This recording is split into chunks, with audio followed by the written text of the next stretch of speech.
Dengan mempelajari Sirah Nabawiyah, maka makin menambah kecintaan kepadanya. Semoga yang subscribe juga dimudahkan jalannya menuju surga.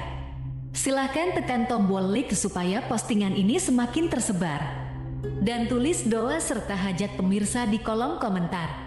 Semoga semakin banyak yang mengaminkan, maka semakin cepat terkabul. Nabi Sulaiman alaihi salam adalah manusia terkaya sepanjang sejarah kehidupan manusia di muka bumi. Dalam beberapa kitab suci seperti Al-Quran, Alkitab, dan Injil, Nabi Sulaiman alaihi salam dijelaskan sebagai manusia terkaya yang pernah hidup di muka bumi. Tidak ada satupun manusia yang bisa mengalahkan total kekayaannya hingga hari kiamat tiba. Para arkeolog telah menemukan situs peninggalan sejarah Islam yang mengungkap total kekayaan Nabi Sulaiman alaihi salam. Erez bin Yosef, seorang profesor, ia menyatakan bahwa 3000 tahun yang lalu Nabi Sulaiman alaihi salam diperkirakan memiliki kekayaan senilai 2,2 triliun US dollar. Dan bila dikonversikan dengan nilai mata uang dolar hari ini, jika dirupiahkan, maka nilainya setara dengan 32.891.870 triliun rupiah. Profesor tersebut juga menjelaskan bahwa kekayaan Nabi Sulaiman alaihi salam berasal dari dua sumber, yakni istana kerajaan dan tambang tembaga. Nilai itu berkali-kali lipat lebih banyak dari total kekayaan negara Indonesia yang hanya mencapai 11.454 triliun per 30 Desember 2021. Nabi Sulaiman alaihi salam memiliki beberapa mukjizat. Di antaranya adalah dapat berbicara dengan bahasa binatang. Beliau dapat memerintah mereka untuk melakukan sesuatu. Beliau juga dapat mengendalikan besar kecilnya tekanan angin dan dapat mengatur ke arah mana angin akan berhembus. Sehingga dengan itu Nabi Sulaiman dapat memanfaatkan angin sebagai kendaraannya dan juga kendaraan tentaranya. Nabi Sulaiman juga bisa melunakkan besi dan membentuknya menjadi pakaian perang yang anti tusukan senjata tajam. Nabi Sulaiman juga memimpin para jin. Mereka tunduk dan patuh pada perintah Nabi Sulaiman alaihi salam. Tidak hanya setan, iblis laknatullah yang merupakan makhluk pembangkang dapat dibuat tunduk bertekuk lutut pada perintah-perintah Nabi Sulaiman. Nabi Sulaiman bisa melakukan teleportasi, yaitu berpindah dari suatu tempat ke tempat yang lain dalam waktu singkat. Peristiwa itu dibuktikan dengan pemindahan singgasana Ratu Balqis atas perintah Nabi Sulaiman. Nabi Sulaiman dikenal sebagai raja yang adil dan bijaksana. Nabi Sulaiman diberkahi kecerdasan yang luar biasa untuk menyatu padukan segenap kekuatan yang Allah berikan kepadanya. Ia mengelola dan membawa kerajaannya menjadi kekuatan raksasa yang tak terkalahkan di masanya dengan segenap kemampuan yang dimilikinya. Tentara Nabi Sulaiman adalah tentara terkuat di bumi tanpa ada yang menandingi. Pertanyaan mendasar yang muncul kali ini adalah dari mana sumber kekayaan dan kekuatan Nabi Sulaiman alaihi salam? Untuk mendapatkan jawaban dari pertanyaan ini, simak video ini sampai selesai. Sebelum itu, mari bantu channel ini terus berkembang dengan cara subscribe dan nyalakan tanda loncengnya. Berikan komentar yang positif dan berikan like serta share video ini. Bismillahirrahmanirrahim. Sungguh kami benar-benar telah menganugerahkan ilmu kepada Daud dan Sulaiman. Keduanya berkata, segala puji bagi Allah yang melebihkan kami dari kebanyakan hamba-hambanya yang mukmin. Sulaiman telah mewarisi Daud dan dia berkata, Wahai manusia, kami telah diajari untuk memahami bahasa burung dan kami dianugerahi segala sesuatu. Sesungguhnya, semua ini benar-benar karunia yang nyata. Quran Surat An-Naml ayat 15-16. Saudara-saudaraku yang dirahmati Allah, pada ayat di atas disebutkan bahwa Sulaiman telah mewarisi Daud. Nabi Sulaiman mewarisi Nabi Daud dalam sisi kenabian dan kekuasaan, bukan mewarisi harta, karena para nabi tidak mewariskan harta. Sebab sepeninggalan mereka, harta para nabi menjadi sedekah bagi orang-orang yang ada di sekitarnya, yaitu orang-orang fakir dan orang-orang yang membutuhkan. Dan harta para nabi tidak dikhususkan bagi kalangan keluarganya. Rasulullah Shallallahu Alaihi Wasallam bersabda, kami para nabi tidak mewariskan. Nabi Sulaiman mewarisi kenabian dari Nabi Daud. Ini adalah hal yang jelas. Allah telah memilihnya sebagai nabi dari Bani Israel. Begitu juga Allah telah memberinya kekuasaan kerajaan sehingga ia menjadi pemimpin Bani Israel. Barangkali sesuatu yang paling penting yang diwarisi oleh Nabi Sulaiman dari Nabi Daud adalah tradisi militer. Kemajuan militer yang dahsyat telah berpindah kepada Nabi Sulaiman. Nabi Daud sebenarnya adalah seorang pengembala kambing yang sangat miskin, tetapi seiring dengan perjalanan waktu, ia menjadi komandan pasukan tiada tanding. Nabi Daud alaihi salam mengetahui bahwa kekuatan hakiki yang mengatur alam semesta adalah kekuatan Allah. Ketika Nabi Daud mengulurkan tangannya dan memegang potongan batu, lalu beliau melemparkannya dengan ketepel ke arah Jalut. Kepala Jalut retak dan ambruk menghantam tanah.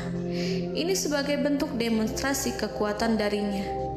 Kehadiran Nabi Daud mengubah pasukan Bani Israel, di mana mereka sebelumnya lari jika berhadapan dengan musuh. Maka kini keberadaan mereka mulai diperhitungkan di masa hidupnya. Nabi Daud mengalami peperangan yang sangat banyak, tapi Al-Quran tidak menceritakan secara terperinci. Hal itu dikarenakan karena Al-Quran adalah kitab dakwah di jalan Allah, bukan kitab sejarah. Al-Quran hanya menceritakan di dalam Al-Quran surat Shad ayat 20, dan kami kuatkan kerajaannya, kerajaan Daud. Ayat tersebut berarti bahwa Nabi Daud belum terkalahkan dalam peperangan yang diikutinya. Di samping dukungan yang Allah berikan kepadanya, juga pasukan dan rakyatnya, di mana mereka adalah orang-orang yang bertauhid, menyerahkan diri kepada Allah. Allah Subhanahu wa Ta'ala mengajarkan kepada Nabi Daud hal-hal yang menjadikan pasukannya memiliki keistimewaan yang dengannya mereka dapat mengalahkan pasukan-pasukan lain, pasukan-pasukan besar yang ada di bumi pada saat itu. Allah Subhanahu wa Ta'ala berfirman dalam surat Saba ayat 10, dan kami telah melunakkan besi untuknya. Baju besi mungkin akan menjadi masalah dalam benak kita. Ketika orang-orang yang berperang, baju besi cukup mengganggu gerakan mereka. Kita bisa membayangkan ketika ada dua orang berperang, salah satu dapat bergerak bebas, sementara yang lainnya tidak leluasa bergerak karena tertahan dengan pakaiannya. Namun, dengan kekuasaan Allah, Nabi Daud dapat melunakkan besi dan membuat baju besi yang ringan, yang mudah untuk digunakan. Ini adalah kemajuan penting yang Allah berikan kepada Nabi Daud dan tentaranya. Kemajuan itu kemudian diajarkan, diwariskan dan dimiliki oleh Nabi Sulaiman alaihi salam. Nabi Sulaiman memiliki pasukan dahsyat yang melebihi pasukan manapun di bumi saat itu, atau bahkan mungkin saat ini. Bahkan Allah menambahkan karunia-Nya kepada Nabi Sulaiman yang disebutkan dalam Al-Quran surat An-Naml ayat 16. Dan Sulaiman telah mewarisi Daud, dan dia berkata, wahai manusia, kami telah diberi pengertian tentang suara burung, dan kami diberi segala sesuatu. Sesungguhnya, ini benar-benar suatu karunia yang nyata. Saudara-saudaraku yang dirahmati Allah, pada suatu hari Nabi Sulaiman alaihi salam menengadahkan tangannya dan berdoa kepada Allah Subhanahu wa ta'ala. Antara hati Nabi dan Allah tidak ada penghalang, tidak ada jarak, tidak ada sekatan waktu, tidak ada satupun dari para nabi yang berdoa kepada Allah kecuali doanya pasti dikabulkan. Doa Nabi Sulaiman alaihi salam direkam dalam Al-Quran surat Shad ayat 35. Nabi Sulaiman berkata, "Ya Tuhanku, ampunilah aku, anugerahkanlah kepadaku kerajaan yang tidak dimiliki oleh seorang pun sesudahku." Nabi Sulaiman menginginkan dari Allah sesuatu kerajaan yang belum pernah diperoleh oleh siapapun setelahnya. Allah Subhanahu wa ta'ala mengabulkan doa Nabi Sulaiman dan memberinya kerajaan tersebut. Nabi Sulaiman mewarisi kekuasaan, kenabian, hikmah ilmu dari Nabi Daud alaihi salam. Orang-orang menyebut Nabi Sulaiman Al-Hakim, Sulaiman yang bijaksana. Kebijaksanaan Nabi Sulaiman tidak terbatas pada keadilannya di tengah-tengah manusia dan juga kasih sayangnya kepada mereka. Namun, kebijaksanaan Nabi Sulaiman juga berlaku di kalangan burung dan binatang lainnya. Nabi Daud juga mengenal bahasa burung, tetapi Nabi Sulaiman dapat berbicara dengan bahasa burung. Bahkan, ia dapat menggantikannya sebagai pembantunya. Ketika Nabi Daud bertasbih di gunung, burung-burung serta binatang buas ikut bertasbih bersamanya. Bahkan angin pun berhenti untuk mendengarkan tasbih itu. Sedangkan Nabi Sulaiman alaihi salam, Allah Subhanahu wa ta'ala memberinya karunia lebih dari itu, di mana binatang-binatang buas tunduk padanya, begitu juga angin dan burung. Saudara-saudaraku yang dirahmati Allah, Nabi Sulaiman alaihi salam mampu mendengarkan bisikan semut yang berbicara kepada sesama mereka. Bahkan, ia mampu memerintahkan semut tersebut sehingga semut itu menjadi taat pada perintahnya. Pasukan Nabi Sulaiman memiliki kekuatan yang sangat dahsyat. Belum pernah ada di dunia ini satu pasukan pun yang memiliki kekuatan seperti itu. Kekuatan Nabi Sulaiman berasal dari beberapa kombinasi yang sangat mengagumkan, sehingga karenanya ia tidak dapat tertandingi. Kekuatan itu terdiri dari manusia, binatang-binatang, jin, dan lain sebagainya. Kita mengetahui bahwa jin adalah makhluk Allah dan manusia tidak mampu melihatnya atau menghadirkannya atau meminta pertolongan kepadanya. Sedangkan Nabi Sulaiman telah diberi Allah suatu kemampuan untuk menundukkan jin, memperkerjakan mereka sebagai tentara di tengah-tengah peperangan. Bahkan ia mampu menjadikan mereka sebagai pekerja-pekerja kasar di kerajaannya saat tidak ada peperangan.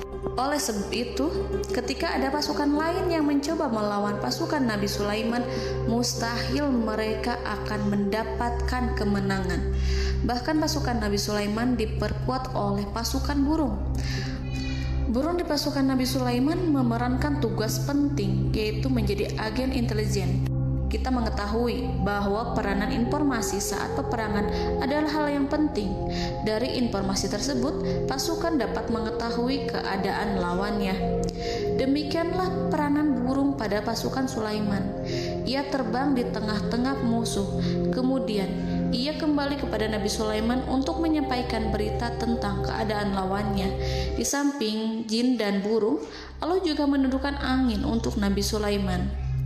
Nabi Sulaiman dapat memerintahkan angin dan ia mampu untuk menaiki angin tersebut. Dalam Al-Quran surat Shad ayat 36-40, Allah Subhanahu wa ta'ala berfirman, "Kami tundukkan kepada angin yang berhembus dengan baik menurut kemana saja yang dikehendaki Sulaiman.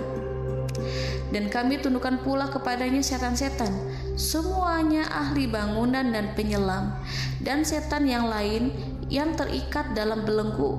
Inilah anugerah kami, maka berikanlah kepada orang lain atau tahanlah untuk dirimu tanpa perhitungan, dan sesungguhnya dia mempunyai kedudukan yang dekat pada sisi kami dan tempat kembali yang baik." Saudara-saudaraku yang dirahmati Allah, Allah Subhanahu wa Ta'ala juga memberikan kemampuan yang tak seorang pun dari para nabi mendapatkannya, yaitu kemampuan untuk memerintah setan. Setan adalah salah satu bagian dari jin.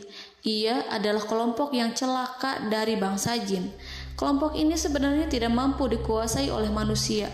Bahkan jin yang soleh tidak dapat mengatur setan. Adapun Nabi Sulaiman, Allah telah memberinya kekuasaan untuk menundukkan setan dan mempekerjakannya, bahkan mengikatnya dengan rantai serta menghukumnya jika ia menentang pada perintahnya. Setan membangun untuk Sulaiman istana-istana, patung-patung dan alat-alat perang. Bahkan setan-setan itu menyelam ke dasar lautan untuk mengeluarkan permata dan yakut untuk Sulaiman. Jika di antara setan yang menentang perintahnya, maka Nabi Sulaiman alaihi salam mengikatnya dengan rantai. Ini semua menunjukkan kekayaan Nabi Sulaiman dan kekuasaannya, di mana ia mampu mengatur banyak makhluk di bumi ini. Tentu saja, kemampuan itu semua adalah atas izin dari Allah Subhanahu wa Ta'ala sebagai mukjizat darinya. Allah Subhanahu wa Ta'ala berfirman dalam Al-Quran surat Saba ayat 12, dan sebagian dari jin adalah yang bekerja di hadapannya di bawah kekuasaannya dengan izin Tuhannya, dan siapa yang menyimpang di antara mereka dari perintah kami, maka kami rasakan kepadanya azab neraka yang apinya menyala-nyala. Para jin itu membuat untuk Sulaiman apa yang dikehendakinya, dari gedung-gedung yang tinggi, patung-patung, dan piring-piring yang besarnya seperti kolam, atau periuk yang tetap berada di atas tungku.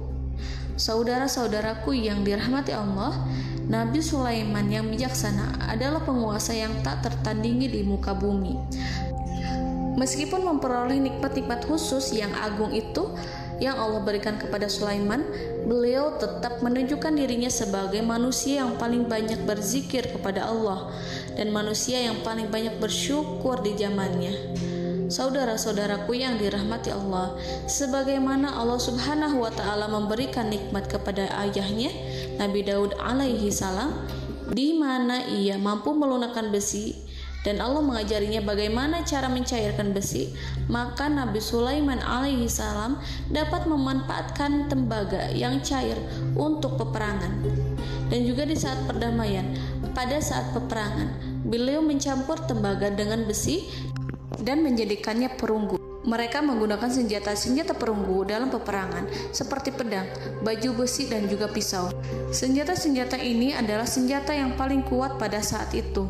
Sedangkan di saat damai, tembaga digunakan untuk membuat bangunan, perhiasan, dan sebagainya. Meskipun Nabi Sulaiman mendapatkan nikmat yang besar dan karunia yang khusus, Allah Subhanahu wa Ta'ala mengujinya dengan suatu ujian yang dahsyat. Ujian yang akan selalu datang kepada seorang hamba yang soleh. Ketika hamba itu mendapatkan kedudukan besar, maka ujiannya pun menjadi besar. Allah Subhanahu wa Ta'ala menguji Nabi Sulaiman dengan penyakit. Diceritakan oleh Fahru Roji, Nabi Sulaiman diuji dengan suatu penyakit yang keras, di mana kedokteran saat itu tidak dapat dan tidak mampu mengatasinya. Sakitnya Nabi Sulaiman sangat keras sehingga para dokter dari kalangan manusia ataupun jin tidak mampu menghilangkan penyakit itu. Lalu burung-burung menghadirkan rumput-rumput yang dianggapnya sebagai obat, tetapi Nabi Sulaiman tak kunjung sembuh. Semakin hari penyakit Nabi Sulaiman semakin menjadi-jadi, sehingga ketika Nabi Sulaiman duduk di atas kursi, ia duduk bagaikan tubuh tanpa roh. Seakan-akan ia mati karena saking keras penyakit yang dideritanya. Sakit yang diderita oleh Nabi Sulaiman alaihi salam berlangsung sangat lama. Namun Nabi Sulaiman tidak henti-hentinya berzikir kepada Allah dan meminta kesembuhan kepadanya, serta selalu beristighfar dan mengungkapkan rasa cinta kepadanya. Selesailah ujian Allah terhadap hambanya Nabi Sulaiman. Beliau pun sembuh Nabi Sulaiman merasakan kembali kesehatannya setelah ia mengetahui segala kejayaan dan segala kekuasaan serta segala kebesarannya tidak lagi mampu menghilangkan penyakit yang dideritanya kecuali jika Allah menghendaki. Saudara-saudaraku yang dirahmati Allah, Nabi Sulaiman telah membangun tempat ibadah, tempat sujud, sehingga manusia menyembah Allah di dalamnya. Orang-orang yang membangunnya berjumlah puluhan ribu orang. Tentu setiap kelompok dari mereka memiliki pekerjaan masing-masing. Di antara mereka ada yang mencairkan tembaga, di antara mereka ada yang tukang pahat, ada yang tukang ukir, ada yang membelah batu, ada yang memotong kayu, ada yang mendatangkan rumput-rumput dari Libanon, ada yang mendatangkan emas dan menjadikannya lempengan-lempengan yang mengkilat untuk menutupi kayu serta untuk melapisi dinding-dinding. Bahkan golongan jin pun membantu membangun tempat tersebut, tentu dengan perintah dan bimbingan Nabi Sulaiman. Mereka membuat patung-patung yang besar, membuat bejana yang besar untuk tempat makan para tentara dan pekerja, yaitu bejana seperti gunung. Karena saking berat dan besarnya, mereka juga membuat tempat-tempat minum yang besarnya seperti kolam. Nabi Sulaiman mengawasi para pekerjanya dan juga mengurusi masyarakatnya, di mana beliau mengenali problem mereka dan berusaha memecahkannya. Beliau juga mengawasi pasukan dari kalangan binatang dan burung. Beliau mengetahui apabila ada satu di antara mereka yang tidak datang, kemana ia pergi serta mengapa ia pergi. Nabi Sulaiman menguasai pengetahuan itu semua. Nabi Sulaiman bukan hanya mengetahui problem tentara-tentaranya dari kalangan manusia ataupun tentaranya dari kalangan burung, namun ia juga menunjukkan kasih sayang terhadap semut, di mana beliau mendengar bisikannya dan tidak suka untuk menginjaknya. Nabi Sulaiman selalu menundukkan kepalanya ke bumi sebagai bentuk rasa rendah diri dan syukur kepada Allah. Pada suatu hari, Nabi Sulaiman alaihi salam berjalan di depan tentaranya dan tiba-tiba ia mendengar suara semut yang berkata kepada temannya dari kalangan semut. Hal itu terekam dalam Al-Quran surat An-Naml ayat 18-19. Wahai semut-semut, masuklah ke dalam sarang-sarangmu agar kamu tidak terinjak oleh Sulaiman dan tentaranya, sedangkan mereka tidak menyadarinya. Nabi Sulaiman alaihi salam tersenyum mendengar itu dan ia berdoa, "Ya Allah, ya Tuhanku, berilah aku ilham untuk tetap mensyukuri nikmat-Mu yang telah Engkau anugerahkan kepadaku dan kepada kedua orang ibu bapakku, dan untuk mengerjakan amal soleh yang Kau ridhoi, dan masukkanlah aku ke dalam rahmat-Mu, ke dalam golongan hamba-hamba-Mu yang soleh." Saudara-saudaraku yang dirahmati Allah, meskipun Nabi Sulaiman mendapatkan kekuasaan dan memiliki tentara yang besar, namun beliau menunjukkan kasih sayang terhadap bangsa semut. Beliau mendengarkan bisikannya dan melihat semut yang ada di depannya. Oleh karena itu, tak mungkin baginya untuk menginjak golongan semut itu. Nabi Sulaiman bersyukur kepada Allah telah memberinya nikmat, yaitu nikmat rahmat dan kasih sayang. Di samping itu, Nabi Sulaiman alaihi salam adalah orang paling kaya di dunia. Istananya terbuat dari kayu gaharu yang memiliki wangi harum. Istananya terbuat dari emas yang terkadang dari kristal. Beliau juga memiliki kursi besar yang terbuat dari emas dan permata.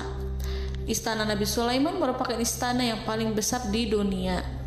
Nabi Sulaiman menggunakan pakaian dari emas dan permata. Meskipun demikian, Nabi Sulaiman tetap menunjukkan sebagai hamba yang berserah diri dan rendah diri di hadapan Allah Subhanahu wa Ta'ala. Nabi Sulaiman yang merendahkan diri di hadapan Allah, ia selalu sujud kepada Allah sebagaimana ayahnya yang selalu bertasbih pada Allah. Nabi Sulaiman selalu melantunkan lagu-lagu cinta ilahi dan hanya memuji Allah Subhanahu wa Ta'ala. Pada suatu hari, Nabi Sulaiman alaihi salam mengeluarkan perintah kepada pasukannya untuk bersiap-siap. Kemudian Nabi Sulaiman keluar dan memeriksa pasukannya satu demi satu. Kelompok yang pertama adalah kelompok manusia. Nabi Sulaiman memperhatikan kesiapan mereka. Lalu Nabi Sulaiman mengeluarkan perintah-perintah kepada mereka. Kemudian Nabi Sulaiman memeriksa kelompok jin dan menyampaikan perintahnya kepada mereka. Beliau memenjarakan jin yang tampak bermalas-malasan saat bekerja. Lalu beliau memeriksa binatang dan berkata kepada mereka, apakah mereka sudah makan dengan baik? Apakah mereka tidur dengan nyenyak? Apakah ada yang mengadu pada mereka, misalkan karena penyediaan makanan yang tidak layak? Apakah ada di sana yang sakit dan lain sebagainya? Ketika Nabi Sulaiman merasa puas dengan semuanya, Nabi Sulaiman memasuki tenda tempat berkumpulnya para burung. Nabi Sulaiman alaihissalam kemudian memasuki tenda tersebut, mengamati keadaan di sekitarnya, sehingga beliau mengetahui bahwa ada satu burung yang tidak hadir, yaitu burung hudhud. Mengapa aku tidak melihat burung hudhud? Burung-burung yang lain tampak terdiam sebagai penghormatan, dan mereka mendengarkan apa yang akan dikatakan pemimpin mereka. Nabi Sulaiman mengarahkan pandangannya pada semua burung dan tidak menemukan burung hudhud di antara mereka. Tak seekor burung pun yang mengetahui keberadaannya. Burung hudhud absen pada apel wajib kali ini. Nabi Sulaiman mulai menampakkan kemarahannya. Tiba-tiba, seekor burung kecil memberanikan diri untuk berkata kepada Nabi Sulaiman, "Wahai Nabi yang mulia, seharusnya hudhud ada bersamaku kemarin untuk melaksanakan tugas penyelidikan. Ia adalah pemimpin misi itu. Namun, burung hudhud belum datang. Oleh karena itu, aku tidak pergi bersamanya." Burung itu tampak gemetar. Nabi Sulaiman mengetahui bahwa hudhud tidak hadir dan tak seorang pun mengetahui kemana ia pergi. Burung hudhud pergi tanpa izin terlebih dahulu. Dalam keadaan marah, Nabi Sulaiman berkata, "Sungguh aku benar-benar akan mengazabnya dengan azab yang sangat keras atau benar-benar menyembelihnya, kecuali jika ia benar-benar datang kepadaku dengan alasan yang jelas."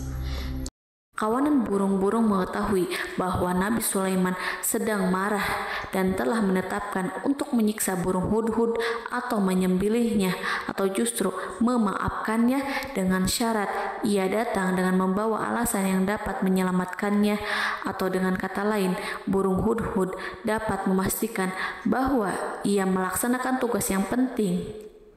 Nabi Sulaiman menunjukkan kemarahan yang besar sehingga siapapun akan merasa takut kepada Nabi Sulaiman yang marah. Nabi Sulaiman kemudian pergi dari tempat burung tersebut. Nabi Sulaiman masih memikirkan keadaan burung hudhud. Seharusnya burung hudhud menjadi bagian penting dari badan intelijen. Apakah ia pergi untuk menyingkap suatu, atau apakah ia pergi hanya untuk bermain-main? Nabi Sulaiman telah memperhatikan dan mengetahui bahwa burung hudhud adalah seekor burung yang cerdik dan juga fasih berbicara. Terkadang Nabi Sulaiman mendapati burung hudhud sedang bermain-main dan menunda-nunda pekerjaannya. Namun ketika Nabi Sulaiman melihatnya, burung hudhud memahami bahwa perbuatannya tidak benar. Oleh karena itu, ia tidak boleh menyampur adukan antara waktu serius dan waktu bermain. Tidak lama setelah itu, burung hudhud tiba di tempat para burung. Burung-burung yang lain berkata kepadanya, "Wahai hudhud, pergilah engkau ke tempat Nabi Sulaiman. Jika ia mengetahui bahwa engkau telah sampai, jiwamu benar-benar terancam." Mendengar itu, burung hudhud segera beranjak. Ia terbang menemui Nabi Sulaiman. Pada waktu itu, Nabi Sulaiman sedang duduk bersama tentaranya yang lain. Burung hudhud berdiri. Ia telah merencanakan untuk memulai pembicaraan dengan Nabi Sulaiman sebelum Nabi Sulaiman bertanya kepadanya kemana dia pergi. Ini sebagai bukti bahwa hudhud telah melaksanakan suatu tugas yang penting. Dalam Al-Quran Surat An-Naml ayat 22, burung hudhud berbicara, "Aku telah mengetahui sesuatu yang kamu belum mengetahuinya, dan kubawa kepadamu dari negeri Saba suatu berita penting yang diyakini seakan-akan burung hudhud hendak berkata, 'Aku adalah hudhud yang miskin, tapi aku mengetahui apa yang tidak engkau ketahui, dan aku telah datang kepadamu dari kerajaan Saba dengan membawa berita yang sangat penting.'" Nabi Sulaiman tampak terdiam menunggu hudhud menyelesaikan kisahnya. Dalam surat An-Naml ayat 23-24, burung hudhud berkata, "Sesungguhnya aku menjumpai seorang wanita yang memerintah mereka. Dia dianugerahi segala sesuatu serta mempunyai singgasana yang besar. Aku mendapati dia dan kaumnya menyembah matahari selain Allah. Dan setan-setan telah menjadikan mereka memandang indah perbuatan-perbuatan mereka, lalu menghalangi mereka dari jalan Allah, sehingga mereka tidak mendapat petunjuk." Burung hudhud diam. Nabi Sulaiman merasa bahwa hudhud menunjukkan kepasihan lisannya. Nabi Sulaiman berkata dalam Quran surat An-Naml ayat 27 sambil menunjukkan senyum manisnya. Nabi Sulaiman berkata, "Akan kami lihat apakah kamu benar wahai hudhud, ataukah kamu termasuk orang-orang yang berdusta." Seakan-akan burung hudhud ingin mengatakan, "Aku tidak berbohong, wahai Nabi yang mulia." Namun diamnya Sulaiman membuat takut sehingga burung hudhud terdiam. Nabi Sulaiman terdiam karena berpikir, lalu ia memutuskan sesuatu setelah itu. Beliau melihat kepada lainnya dan meminta secari kertas dan pena. Nabi Sulaiman menulis surat dan menyerahkan kepada hudhud serta memerintahkan kepadanya seperti yang dikatakan dalam Quran surat An-Naml ayat 28. "Pergilah dengan membawa suratku ini, lalu jatuhkanlah kepada mereka, kemudian berpalinglah dari mereka, lalu perhatikanlah apa yang mereka bicarakan." Al-Quranul Karim hanya menceritakan dalam Al-Quran surat An-Naml bagaimana perginya hudhud dan bagaimana ia menyerahkan surat itu. Lalu Al-Quran langsung menyebut keadaan kerajaan Balqis yang saat itu sedang membaca surat di depan para pembesar kerajaan dan para menterinya. Dalam Quran surat An-Naml ayat 29-31, berkatalah Balqis, "Wahai pembesar-pembesar, sesungguhnya telah dijatuhkan kepadaku sebuah surat yang mulia.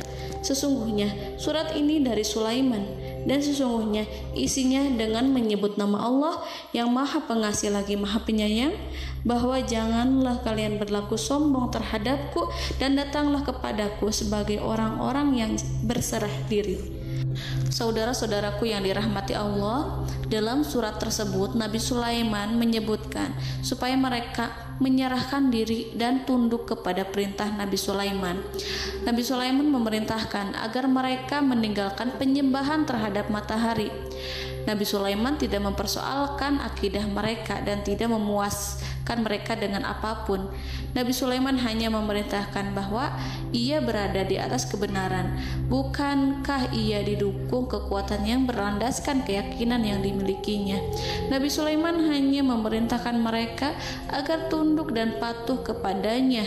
Ratu Sabak menyampaikan surat tersebut di tengah-tengah kaumnya. Dalam Quran surat An-Naml ayat 32 dijelaskan, "Dan berkatalah Balqis, wahai para pembesar, berilah aku pertimbangan dalam urusanku ini. Aku tidak pernah memutuskan sesuatu persoalan sebelum kamu berada dalam majelisku."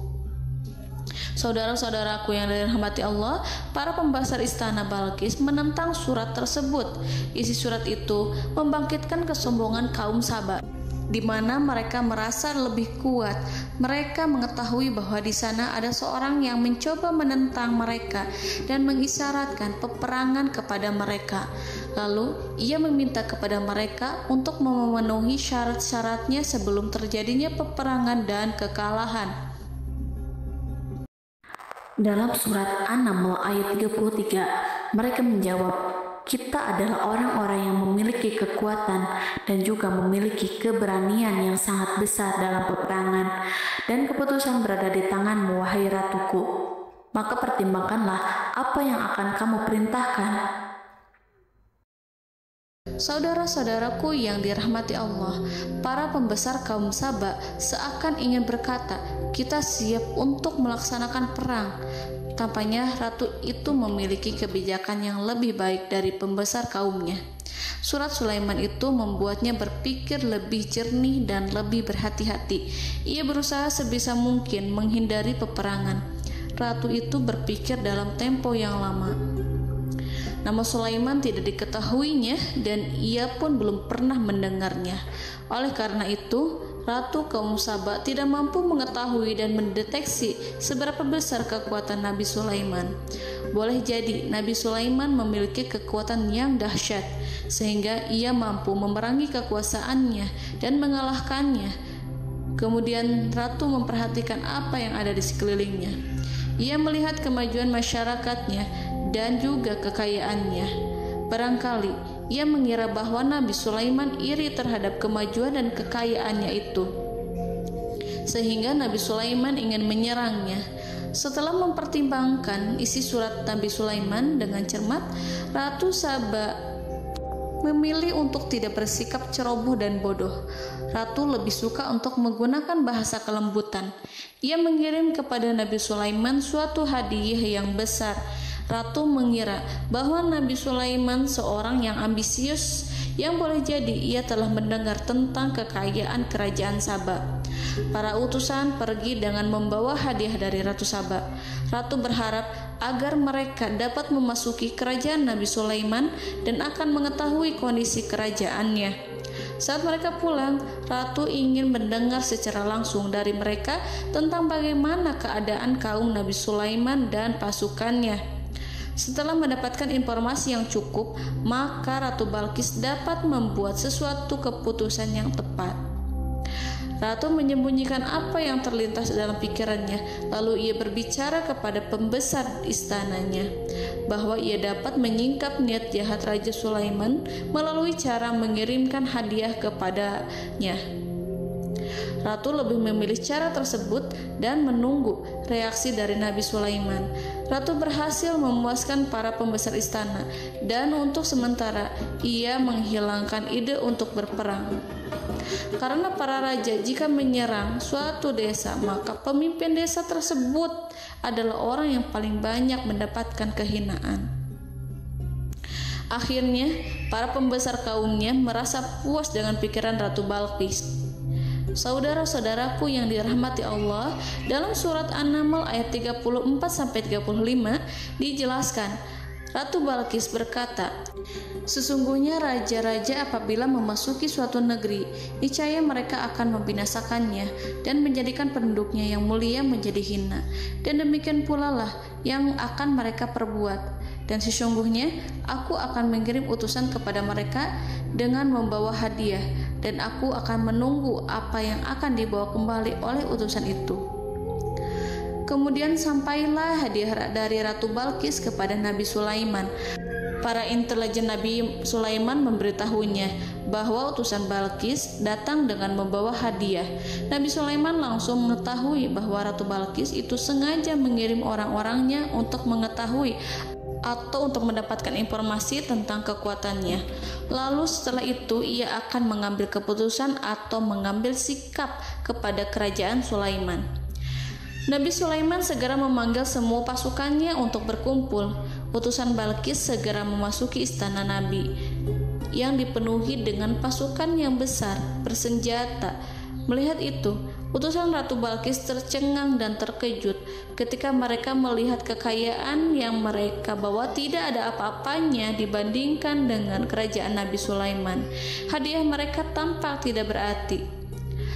Emas yang mereka bawa tampak tidak memiliki makna saat mereka memasuki istana Nabi Sulaiman yang terbuat dari kayu-kayu pohon gaharu yang mengeluarkan bau yang harum serta dihiasi dengan emas permata. Para utusan Ratu Balkis berdiri bersama Nabi Sulaiman dan menyaksikan bagaimana Nabi Sulaiman mengendalikan pasukannya. Kemudian mereka mulai berpikir tentang kekuatan dan kualitas pasukan Nabi Sulaiman. Betapa kagetnya mereka ketika melihat di tengah-tengah pasukan itu terdapat singa, burung, dan tentara dari kalangan manusia yang mampu terbang. Mereka pun sadar bahwa mereka di hadapan pasukan yang tiada tandingannya. Selesailah demonstrasi pasukan Nabi Sulaiman. Kemudian para utusan ratu dipersilahkan maju ke tempat hidangan makanan. Para utusan itu sangat terkejut ketika melihat berbagai macam makanan dari penjuru dunia ada di depannya. Dan di antara makanan itu terdapat pula makanan yang biasa ditemukan di negeri mereka. Tetapi mereka melihat bahwa makanan itu memiliki rasa yang lebih istimewa. Selain itu, Piring-piring yang ada di terbuat dari emas, dan mereka dilayani oleh laki-laki yang berhias dengan emas. Di meja makan itu terdapat burung, ikan laut, dan berbagai macam daging yang mereka tidak mampu lagi membedakan daging apa itu. Nabi Sulaiman tidak makan bersama mereka, tapi beliau makan dengan menggunakan piring yang terbuat dari kayu. Beliau memakan roti yang kering yang dicampur dengan minyak. Inilah makanan yang dipilih Nabi Sulaiman. Makan bersama mereka dalam keadaan diam, mereka merasa kehadiran Nabi Sulaiman menciptakan suatu wibawa yang luar biasa. Selesai perjamuan itu, lalu dengan sangat malu mereka menyerahkan hadiah dari Ratu Balqis kepada Nabi Sulaiman. Hadiah itu berupa emas yang bagi mereka hadiah itu sangat bernilai tinggi. Tapi di sini hadiah itu tampak kecil di hadapan kekayaan Nabi Sulaiman yang sangat mengagumkan. Nabi Sulaiman memperhatikan hadiah dari Ratu Balqis itu dan berkata dalam Quran surat An-Naml ayat 36, "Maka apa yang diberikan Allah kepadaku lebih baik daripada apa yang diberikannya kepadamu, tetapi kamu merasa bangga dengan hadiahmu." Raja Sulaiman menyingkap dengan kata-katanya yang singkat itu penolakannya terhadap hadiah mereka. Ia memberitahu utusan itu bahwa ia tidak menerima hadiah tersebut. Ia tidak merasa puas dengan hadiah itu. Yang membuatnya puas hanyalah, "Janganlah kalian berlaku sombong terhadapku, dan datanglah kepadaku sebagai orang-orang yang berserah diri." Lalu Nabi Sulaiman berkata kepada mereka dengan pelan. Hal itu diabadikan dalam Quran surat An-Naml ayat 37. "Kembalilah kepada mereka. Kami akan mendatangi mereka dengan bala tentara yang mereka tidak kuasa melawannya, dan pasti kami akan mengusir mereka dari negeri itu, yaitu negeri Saba, dengan terhina, dan mereka akan menjadi tawanan-tawanan yang hina." Saudara-saudaraku yang dirahmati Allah, Nabi Sulaiman kemudian meninggalkan para utusan ratu setelah terlebih dahulu mengancam mereka. Para utusan itu berharap agar Nabi Sulaiman mau menunggu kunjungan Ratu Balqis yang akan membawa misi perdamaian. Akhirnya sampailah para utusan Ratu Balqis ke negeri Saba. Mereka segera menuju istana sang ratu. Mereka memberitahu bahwa negeri mereka sedang ada di ujung tanduk. Mereka menceritakan kepada ratu tentang kekuatan Nabi Sulaiman dan tidak mungkin bagi mereka mampu melawannya. Mereka meyakinkan Ratu Balqis bahwa ia harus mengunjunginya dan melihat sendiri bagaimana kebesaran kerajaan Nabi Sulaiman. Kemudian ratu menyiapkan dirinya untuk pergi menuju kerajaan Nabi Sulaiman. Nabi Sulaiman duduk di kursi kerajaan di tengah para pembesarnya dan para menterinya serta para komandan pasukannya. Beliau berpikir tentang sosok Ratu Balqis. Nabi Sulaiman mengetahui bahwa Ratu Balqis menuju tempatnya. Balqis dikelilingi rasa takut. Nabi Sulaiman berpikir sejenak tentang bagaimana matahari disembah. Ia memikirkan bagaimana informasi yang diterima oleh intelijennya tentang kemajuan kerajaan Balqis dalam bidang kesenian dan ilmu pengetahuan. Nabi Sulaiman bertanya kepada dirinya sendiri, apakah kemajuan menjadi penghalang untuk mengetahui kebenaran? Apakah ratu itu senang dengan kekuatan yang dicapainya? Dan ia membayangkan bahwa kekuatannya adalah segalanya.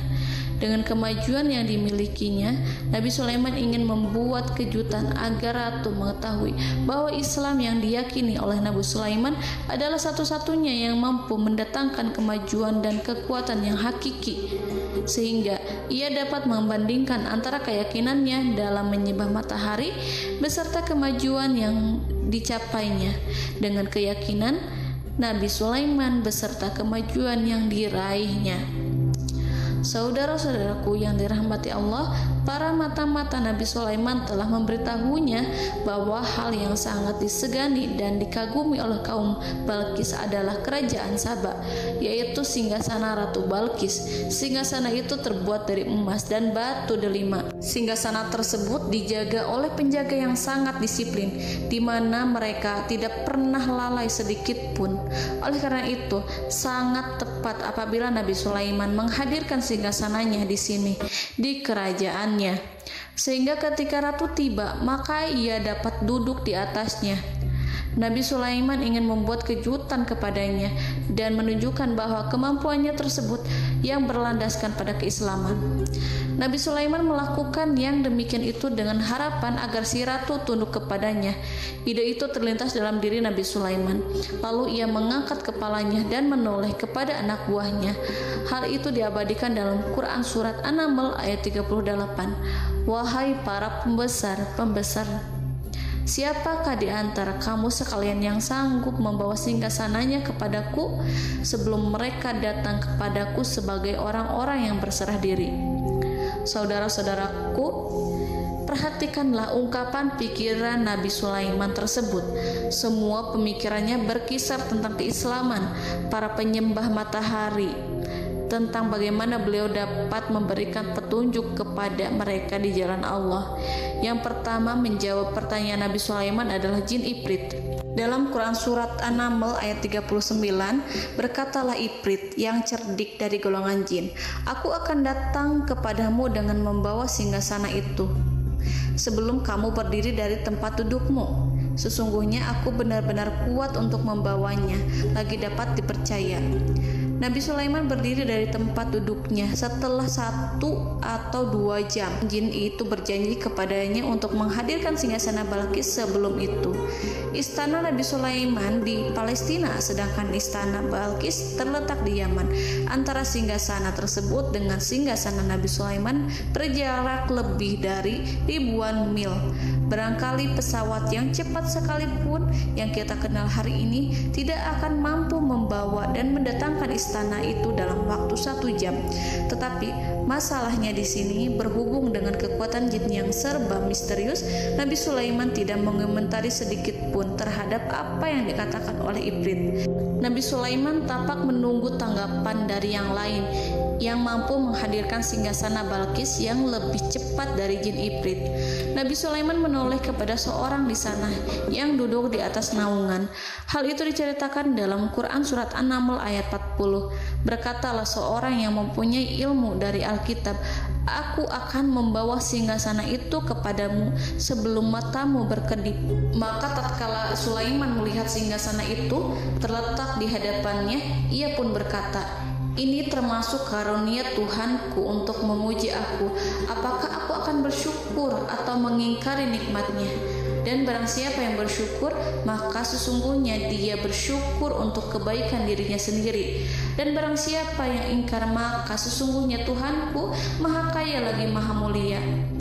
Saudara-saudaraku, belum lama seorang yang mempunyai ilmu dari Alkitab menyatakan kalimatnya, sehingga singgasana itu tiba-tiba ada di depan Nabi Sulaiman yang mampu menghadirkan singgasana itu lebih cepat dari kedipan mata.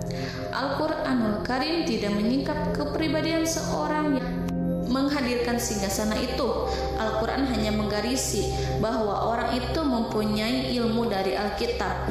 Al-Quran tidak menjelaskan kepada kita apakah ia seorang malaikat ataukah manusia ataukah jin. Al-Quran sengaja tidak menyingkap informasi tersebut.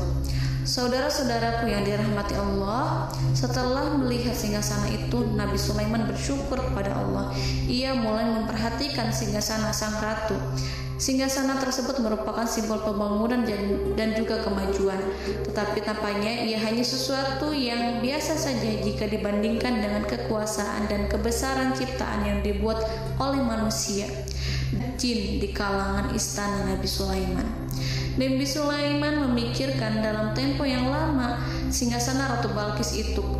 Kemudian beliau memerintahkan agar singgasana itu diperbaiki, sehingga saat Ratu Balkis datang, Nabi Sulaiman akan mengujinya apakah Ratu Balkis dapat mengenali singgasananya ataukah tidak. Dalam Al-Quran surat An-Naml ayat 41, Nabi Sulaiman berkata, "Ubahlah baginya singgasananya, maka kita akan melihat apakah dia mengenal ataukah dia termasuk orang-orang yang tidak mengenalnya."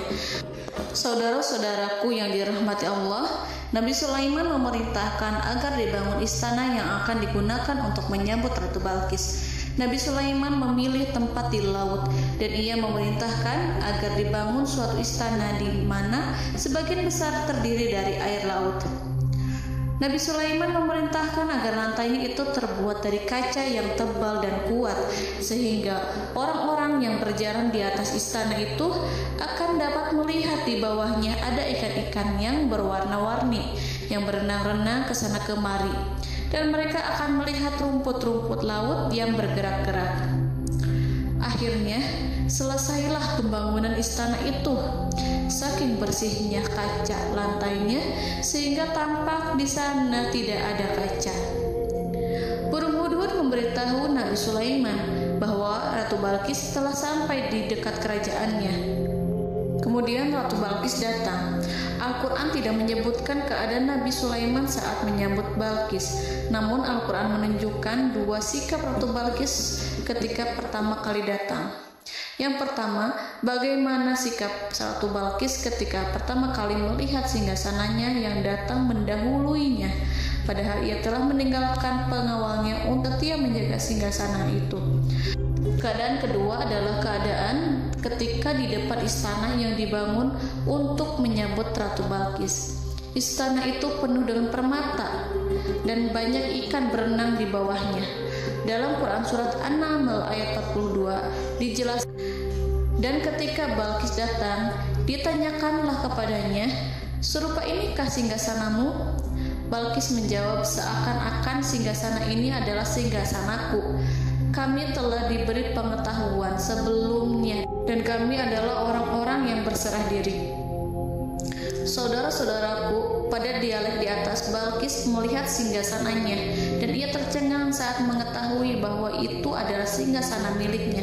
Namun kemudian ia mulai ragu karena melihat tidak sepenuhnya itu singgasana miliknya. Jika itu benar-benar miliknya, lalu bagaimana ia datang mendahuluinya? Dan bila bukan singgasananya, maka bagaimana Sulaiman dapat meniru sepersis dan seteliti itu? Padahal Sulaiman tidak pernah sekalipun ke kerajaannya. Nabi Sulaiman berkata saat melihat Balkis mengamati singgasananya, "Apakah ini singgasanamu?" Balkis terlihat sangat kebingungan, namun setelah itu ia menjawab, "Sepertinya benar." Nabi Sulaiman berkata, "Kami telah diberi ilmu sebelumnya dan kami sebagai orang-orang muslim."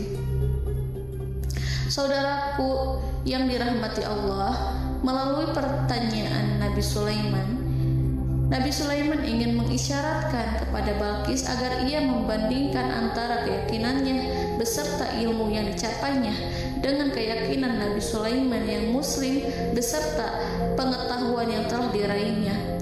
Penyembahan terhadap matahari dan pencapaian ilmu yang dicapai oleh Ratu Balkis tanpa tidak ada apa-apanya dibandingkan dengan ilmu Nabi Sulaiman dan keislamannya.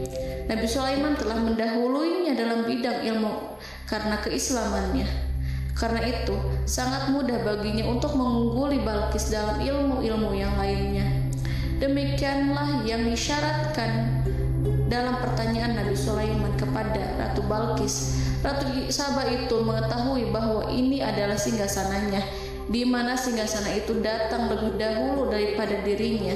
Beberapa bagian darinya telah diubah saat Balkis masih di perjalanan menuju ke tempat Nabi Sulaiman.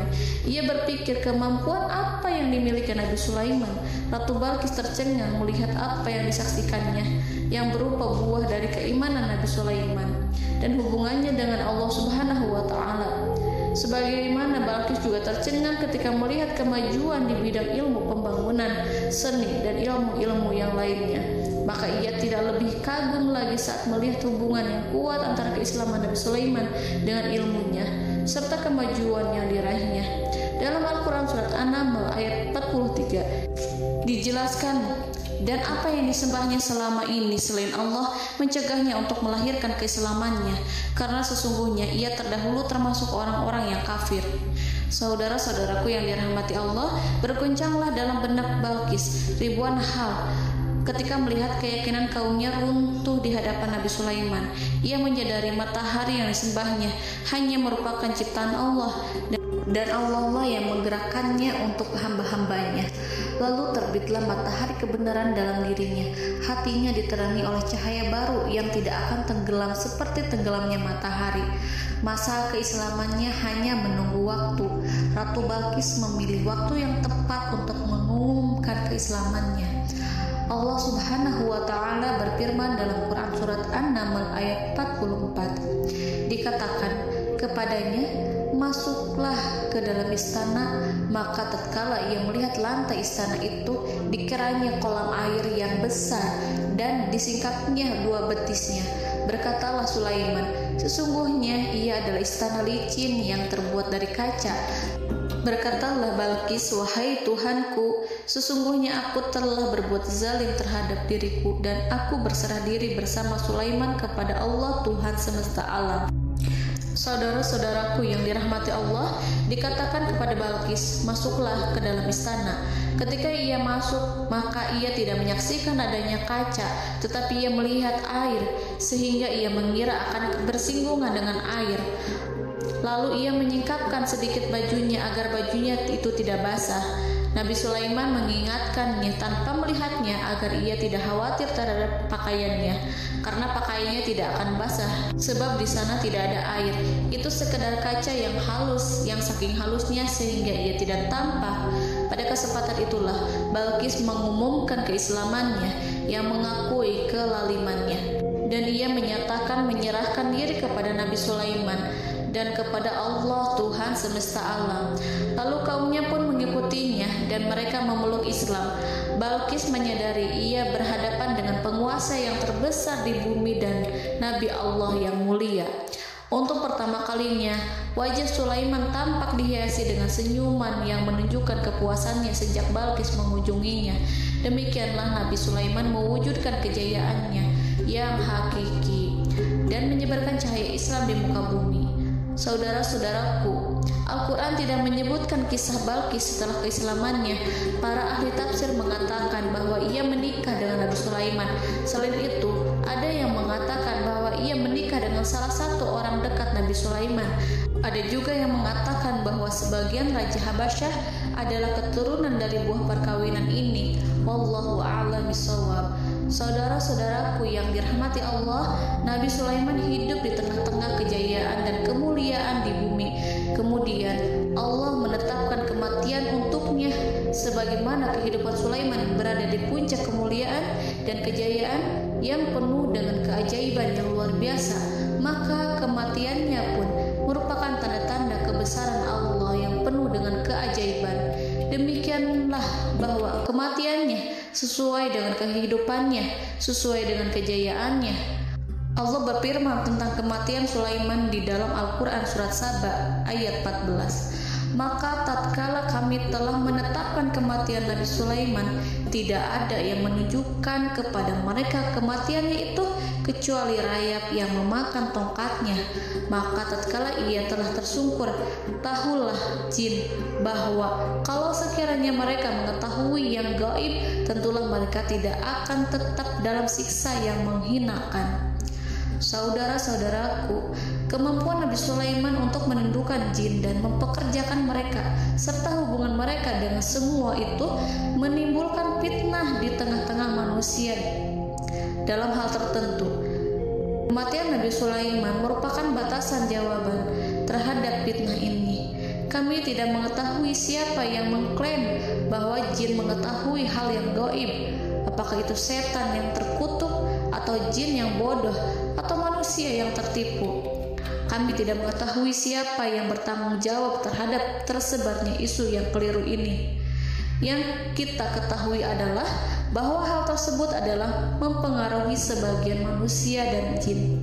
Barangkali manusia berkata kepada diri mereka, selama jin melakukan perbuatan yang luar biasa ini, maka apa gerangan yang menjadikan mereka tidak mengetahui hal yang gaib itu?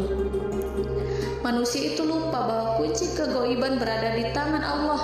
Masalah ilmu gaib tidak akan mampu dikuasai oleh jin dan manusia. Hanya Dia yang mengetahuinya, dan manusia diberitahu hanya sedikit sekali. Saudara-saudaraku yang dirahmati Allah, seakan-akan Allah telah merencanakan bahwa kematian Sulaiman bertujuan untuk menghancurkan pemikiran itu, yaitu pemikiran bahwa jin mengetahui hal-hal yang gaib. Jin bekerja untuk Nabi Sulaiman selama beliau hidup, dan tatkala beliau meninggal, maka tugas mereka menjadi bebas. Nabi Sulaiman meninggal tanpa diketahui oleh jin, sehingga mereka tetap bekerja untuk mereka, tetap mengabdi kepada Sulaiman. Seandainya mereka mengetahui hal yang gaib, niscaya mereka tidak akan meneruskan pekerjaan mereka. Saudara-saudaraku, pada suatu hari Nabi Sulaiman memasuki mihrabnya untuk itikaf ibadah dan beribadah kepada Allah. Tak seorang pun yang berani mengganggu khalwatnya. Mihrab Sulaiman terletak di puncak gunung dan dindingnya terbuat dari permata. Pada suatu hari, Nabi Sulaiman duduk bersandar pada tongkatnya dan ia tampak tenggelam dalam tafakur. Beliau berzikir pada Allah hingga rasa kantuk menguasainya. Lalu setelah itu malaikat maut menemuinya. Nabi Sulaiman pun meninggal. Beliau bersandar kepada tongkatnya. Jin melihatnya dan mengira bahwa beliau sedang sholat, sehingga mereka pun terus melanjutkan pekerjaannya. Berlalulah hari demi hari yang panjang. Datanglah rayap, yaitu semut kecil yang memakan kayu. Hewan itu mulai memakan tongkat Nabi Sulaiman. Rayap itu tampak lapar. Sebagian dari tongkat Nabi Sulaiman dimakan beberapa hari oleh rayap itu. Ketika yang dimakannya semakin bertambah, maka tongkat itu pun menjadi rusak dan kemudian jatuh dari tangan Nabi Sulaiman alaihi salam. Tubuh mulia itu kehilangan keseimbangan dan kemudian jatuh terhempas di bumi. Tatkala tubuh suci itu tersungkur, maka manusia segera menuju ke arahnya. Mereka menyadari dan mengetahui bahwa Nabi Sulaiman telah meninggal dalam waktu yang lama. Jin menyadari bahwa mereka tidak mengetahui hal yang gaib, dan manusia pun mengetahui hakikat ini. Seandainya jin mengetahui hal yang gaib, niscaya ia tidak akan meneruskan siksa yang hina. Mereka tidak akan bekerja kepada Sulaiman. Demikianlah Nabi Sulaiman alaihi salam meninggal dalam keadaan duduk dan sholat di mihrabnya. Lalu berita itu tersebar bagaikan api di bumi. Manusia, burung, dan binatang buas mengantarkan jenazah Nabi Sulaiman. Sekawanan burung tampak sedih dan menangis. Semua makhluk bersedih. Akhirnya tak seorang pun mengetahui bahasa burung di bumi. Meninggallah seorang yang memahami pembicaraan burung, binatang-binatang, jin, dan lain sebagainya. Burung-burung itu berkata, betapa beratnya kehidupan di tengah orang-orang yang tidak mengetahui pembicaraan kita. Wallahu a'lam.